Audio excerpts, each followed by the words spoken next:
Before your family sells another old pistol at a garage sale, a pawn shop, or an estate cleanout, you need to hear this. A widow in Florida sold her late husband's small blued pistol for $175. 6 months later, that same pistol sold at Rock Island auction for $29,000. She did not know what she had, the buyer did. And that is exactly how family gun collections disappear in America. Not because the guns are worthless, because nobody checks the markings, the serial numbers, the box, the holster, or the paperwork before they let them go. Condition matters, original finish matters, matching numbers matter, and sometimes the difference between a $500 old pistol and a 5-figure collector piece is one tiny mark on the slide. Today, we are looking at 10 pistols that may be sitting in American homes right now, completely misunderstood by the families who own them. And number 1 has sold for over $200,000 at auction. So before anybody in your family says, just sell the old gun, watch this first.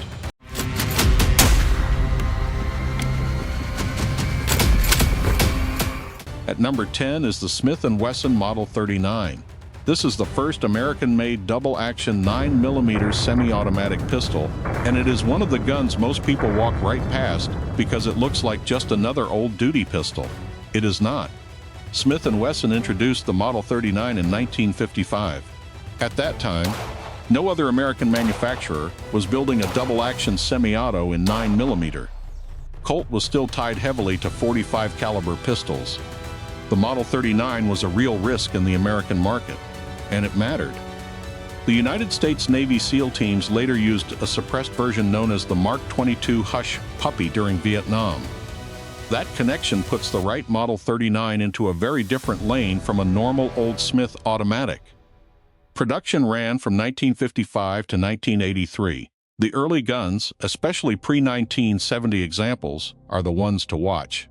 Early aluminum frame guns had a frame design that was later changed, and the pre-39-2 pistols, especially steel frame examples, have been climbing with collectors. Back in 1990, an early Model 39 might have sold for around $250. Today, the right early example, in excellent condition with matching numbers, can bring $900 to $1,500. Documented Mark 22 Hush Puppy variants can bring $20,000 or more when they surface. Here is what to check. Look for the early serial number range, original checkered walnut grips, and the older style without the later modern logo medallion. If your father carried a 9mm Smith & Wesson during service, do not guess. Check the serial number. That can be the difference between a regular old pistol and a serious collector piece. Number 9 is the Colt Model 1903 Pocket Hammerless, chambered in .32 auto. This pistol is dangerous to family estates for one simple reason: it does not look expensive. It looks like a small, flat, blued pocket pistol. But for the first half of the 20th century, this was the kind of sidearm carried by American generals, federal agents, and men who wanted real protection without the bulk of a full-size .45. John Browning designed it for Colt in 1903. The hammer is hidden inside the slide, so the gun draws cleanly from a coat pocket without snagging. That was the point. Reliable protection in a slim, civilized package. General Douglas MacArthur carried one as his personal sidearm through his Pacific Command. The Office of Strategic Services issued them to operatives behind enemy lines. The FBI used them as backup pistols into the 1950s. Production ran from 1903 to 1945, with about 620,000 built. In the 1990s, a good Model 1903 might have sold for $250.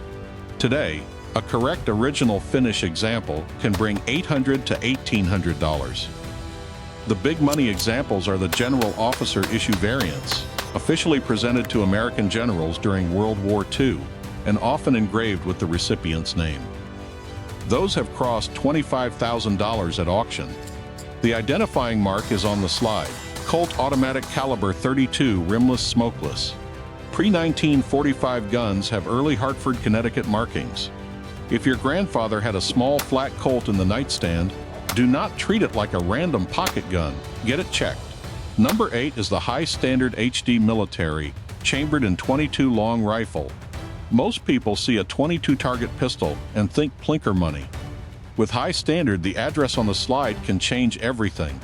High standard dominated American competition 22 long rifle, shooting from the 1930s through the 1980s. The HD Military was one of their flagship pistols, built with a heavy barrel, target sights, and the kind of accuracy serious bullseye shooters respected. But there is another side to this gun. The Office of Strategic Services modified variants of this platform into one of the most famous covert weapons of World War II. Those OSS pistols were factory-threaded for integral suppressors and issued to operatives in occupied Europe and the Pacific. Standard HD military production ran from 1946 to 1984.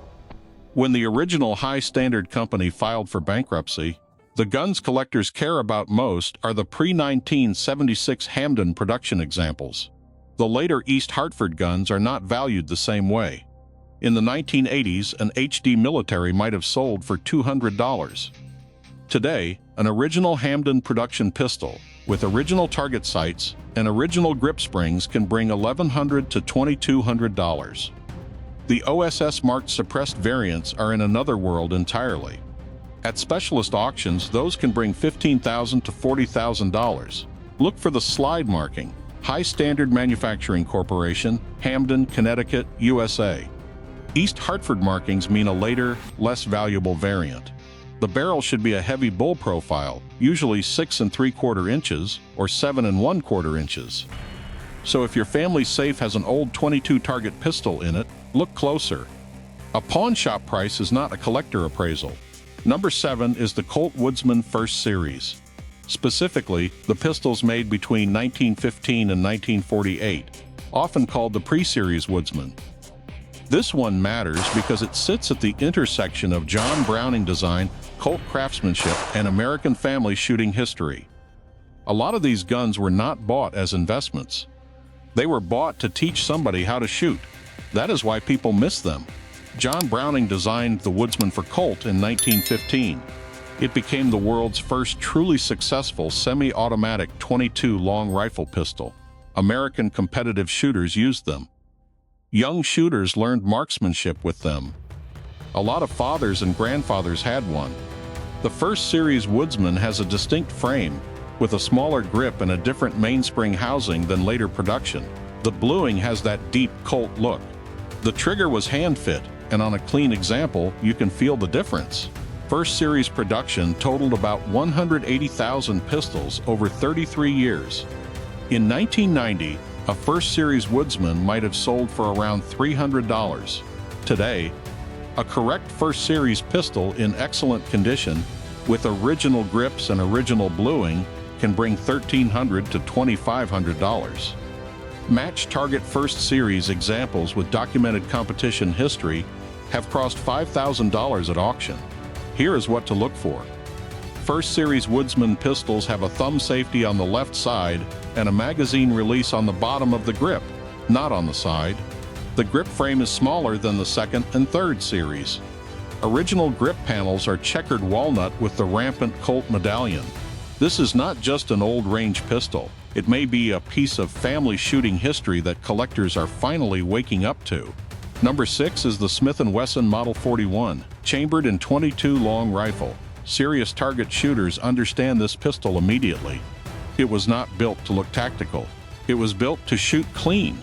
Smith and Wesson introduced the Model 41 in 1957 specifically for competition shooting.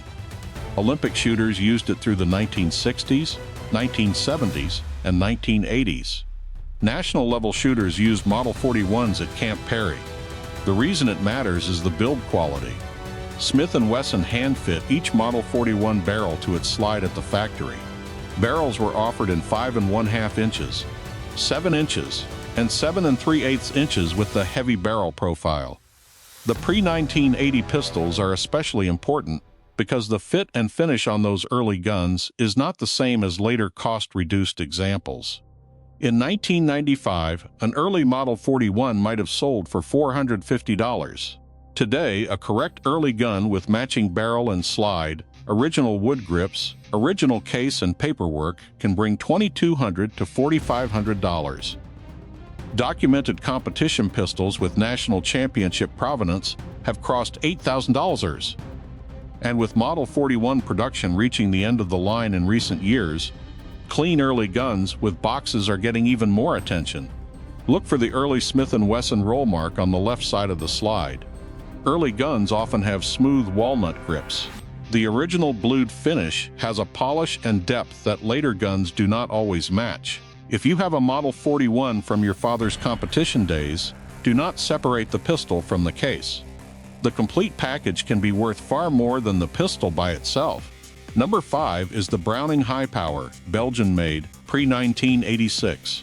This was John Browning's final pistol design and one of the most important military handguns of the 20th century. Browning started the design in 1914 and worked on it until his death in 1926. His protégé, Dieudonné Save, at Fabrique Nationale in Herstal, Belgium, completed the pistol in 1935. More than 50 national militaries adopted the Hi-Power. British, Canadian, Israeli, Australian, and many other forces carried it. It became one of the most widely issued military pistol designs in history. The Belgian FN Herstal guns are the ones collectors watch closest. Earlier, all Belgian examples sit in a different collector category than later guns marked as assembled in Portugal. That does not make the later pistols bad guns. It just means collectors pay premiums for the earlier Belgian production. In 1990, a Belgian Hi-Power might have sold for $400. Today, a correct Belgian Hi-Power with matching numbers, original finish, and original grips can bring $1,200 to $2,500. Early ring hammer variants and tangent sight Chinese contract examples have crossed $5,000. The mark to look for is Fabrique Nationale Herstal Belgique on the slide. The grip frame is forged steel. If you see that Herstal Belgique mark, slow down. That is the version collectors are paying attention to. And this is where families get burned. They inherit a Hi-Power, take it to a pawn shop, get offered $400, and the gun shows up later for $2,000. That happens more than people want to admit. Number 4 is the Walther PPK, German-made pre-1968. This may be the most famous concealed carry pistol in movie history, but the real value comes from production, markings, and import history. Karl Walther introduced the PPK in Zella-Mehlis, Germany in 1931. PPK stands for Polizeipistol Kriminal, or Criminal Police Pistol. After World War II, Ian Fleming moved James Bond from a Beretta to a PPK in Dr. No in 1962. That locked the pistol into pop culture forever. But collectors are not just paying for the Bond connection. The Gun Control Act of 1968 changed the U.S. handgun import rules.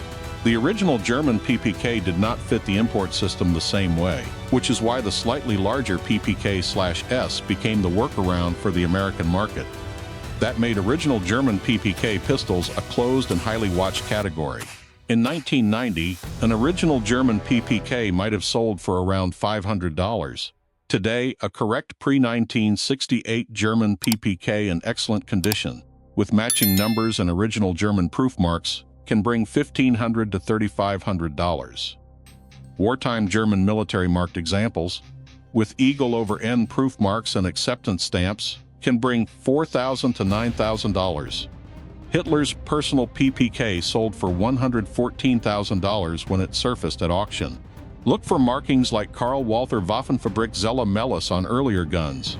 Post-war German guns are marked Ulm. American-made Interarms and Smith and Wesson PPKs do not bring the same German premium. German eagle proofs on the slide and frame matter. If your grandfather brought home a small German pistol from Europe in 1945, find it and get it properly identified. Do not guess. Number 3 is the Mauser C 96 Broomhandle. This is the pistol Winston Churchill carried into the cavalry charge at Omdurman in 1898.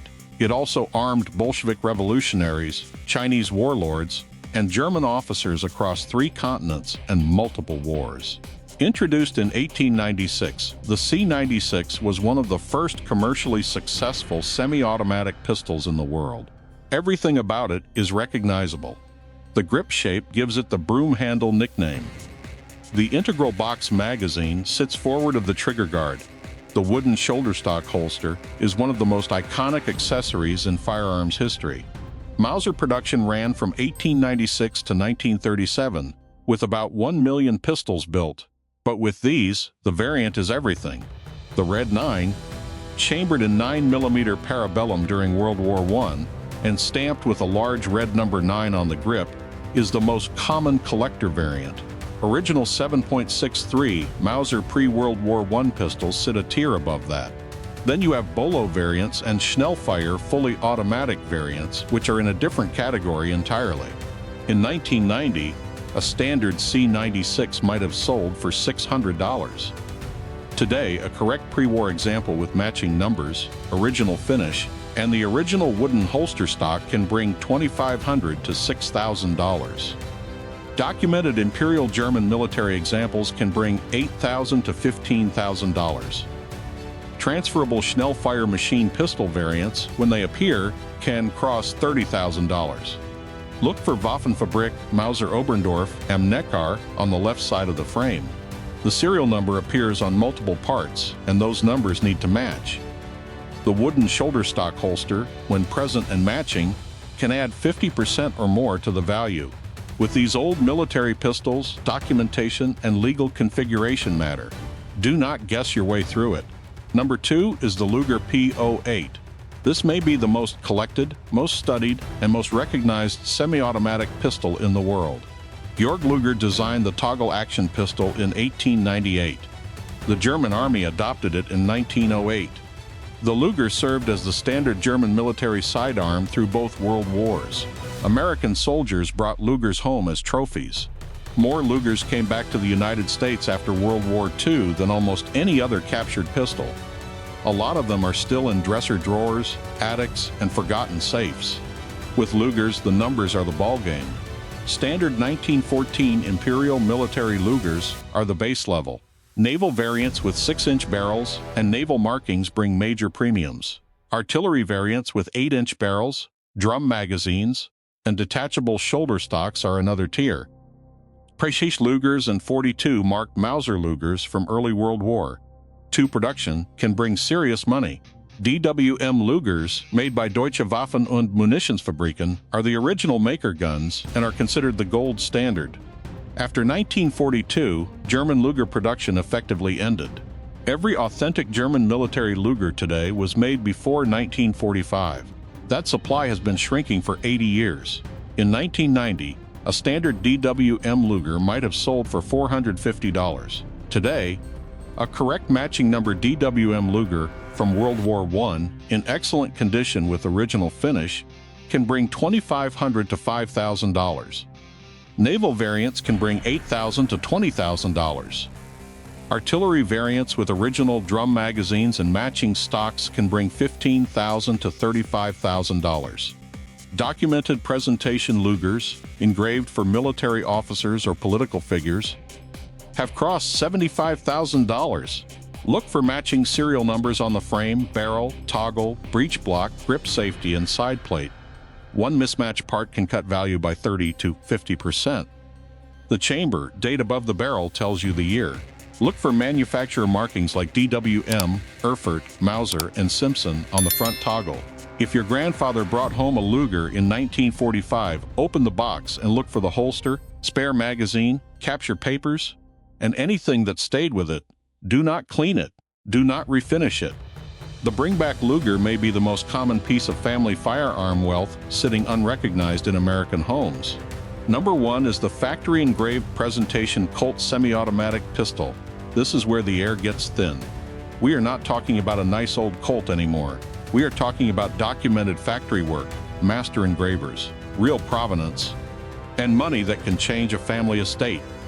These pistols have sold in recent years for $100,000, $150,000, and over $200,000. Colt has produced factory engraved pistols since the 19th century. The engraving department in Hartford employed master engravers like Kuno Helfricht, Wilbur Glahn, and Alvin White. These men hand-cut scrollwork, gold inlay, and detailed engraving on special order pistols. A factory engraved Colt was not just a firearm. It was the kind of pistol commissioned by a wealthy businessman, a high-ranking military officer, a head of state, or a foreign dignitary. The two highest categories are factory engraved Colt 1911 and 1911 A1 pistols, along with factory engraved Colt Woodsman and Pocket Model pistols. Each pistol was unique. Each one was documented in Colt factory records, and each one may be backed by a Colt factory letter, which confirms manufacture date, original purchaser, engraver, engraving pattern, and original configuration. A factory letter can double or triple the value of an engraved pistol. Colt's master engravers produced only 50 to 200 pistols per year during peak periods. Across the entire history of the department, fewer than 10,000 authentic factory-engraved Colt semi-automatic pistols are believed to exist.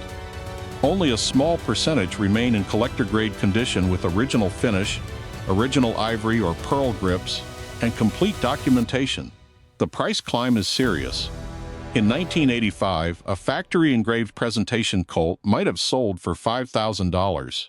By 2005, that could be $25,000. By 2015, it could be $60,000. Exceptional examples have crossed $100,000 and $200,000 at Rock Island Auction. A Kuno Helfrich engraved 1911 with gold inlay and presentation provenance can approach $250,000 in the current market. But here is the key. The engraving must be original to the gun. A pistol engraved later, even by a skilled engraver, does not bring the factory engraved premium. The signature of the master engraver, when present, adds even more value. If you inherited a fancy engraved Colt from a grandfather who never fully explained where it came from, do not handle it more than necessary. Do not clean it. Do not polish the engraving.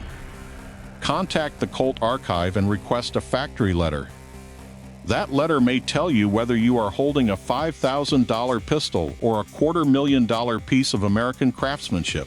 That is the list. 10 pistols that may be sitting in American homes right now, completely misunderstood by the families who own them. The lesson is simple. Old does not always mean valuable. Rare does not always mean valuable. But original condition, correct markings, matching numbers, documentation, and provenance can change everything. If one of these names is sitting in your family safe, Model 39, Colt 1903, High Standard HD Military, Colt Woodsman, Model 41, Hi-Power PPK C96, Luger, or anything factory engraved from Colt, stop treating it like just another old pistol. Learn what it is before you let it go. And do not let a pawn shop, a garage sale buyer, or a random internet guess set the value of your family history. Now I want to hear from you. Which one of these pistols did your father, grandfather, or uncle leave behind? Drop the model in the comments. And if you ever sold one and regretted it, tell that story too. I read every single one. If this helped you, hit subscribe. Next week, I am breaking down the 10 German and Japanese bring-back guns Americans pulled out of bunkers and battlefields. You do not want to miss that one. Honor what your family left behind. Learn what it is before you let it go, and never sell history for garage sale money.